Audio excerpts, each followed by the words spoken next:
Hi there, I'm Mae Trumata. I write for The Upcoming. It's a pleasure to speak with you today. Can you tell us the inspirations for Havoc, the kind of films that you were looking into when you were making this film? Yeah, so when I was making Havoc, it was two-pronged in a way. It was a love letter to the Hong Kong heroic bloodshed genre that I grew up watching in the 80s and 90s, like films by John Woo, Ringo Lam, and Johnny To, but then also the sort of American crime films of the 70s, like French Connection, Serpico, and Thief, Michael Mann's film Thief. So it was like looking at the aesthetic qualities of those and then the sort of the hard edge action of those films and trying to fuse those two worlds together. And you've got a lot of characters here, a lot of storylines that converge into one big finale. Can you tell us how hard it was to balance all of the actions, all of the, the characters, but also still tell it seamlessly?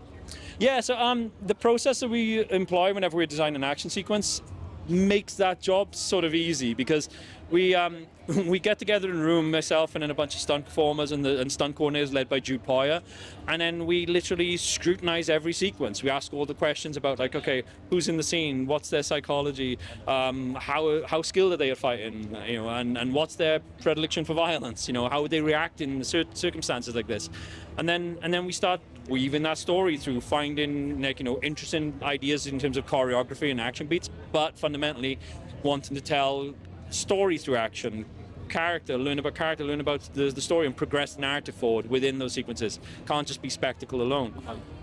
Sorry, it's a long answer, but once we've designed that sequence and then we've got it all kind of like figured out, like shot by shot, edit by edit, well, the execution of that on set then becomes an easy thing because now we're just shooting jigsaw pieces. Like the hard work has been done, it's the foundation has been laid. And so yeah, it gets a little easier then to balance all of those bits and pieces.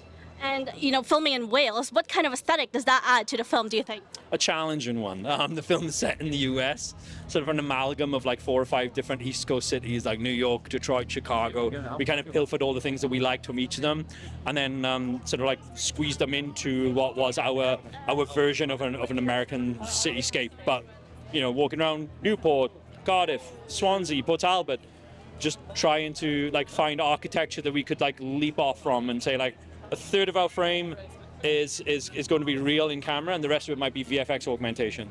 So it's a challenge, a definite challenge. Sorry.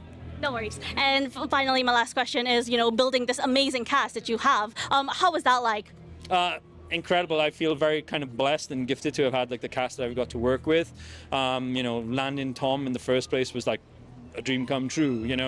It's that thing where I know I'm comfortable in my wheelhouse as an action filmmaker, but then what Tom brings to it is that deep, exploration of character and depth to it. So it was a lovely opportunity for us to fuse those two styles of filmmaking together to create something that was, high octane, energetic, lots of action, but also with a lot of heart and emotion underneath it as well. They're a blast. Like from the very beginning of it, when we do the action design, it's like I get to spend time with stunt performers and stunt coordinators, Poyer and his team, in a room full of Crash Master cardboard boxes, and it's like playing with action figures. And I'll be like, oh, can you punch that guy in the face? Can you throw this one across the room?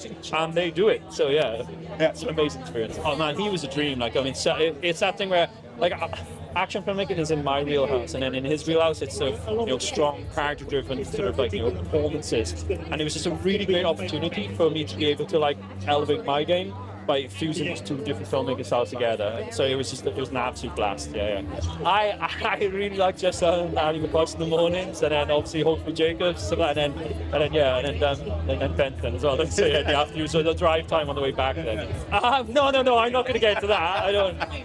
I'm not going to get in Simon Jones' bad books. So yeah, he's a lovely, very opinionated young man. So yeah, I support Everton, which is actually not such a bad thing at the moment. It's been a nice little lift in the last sort of like 12 or so games. So yeah.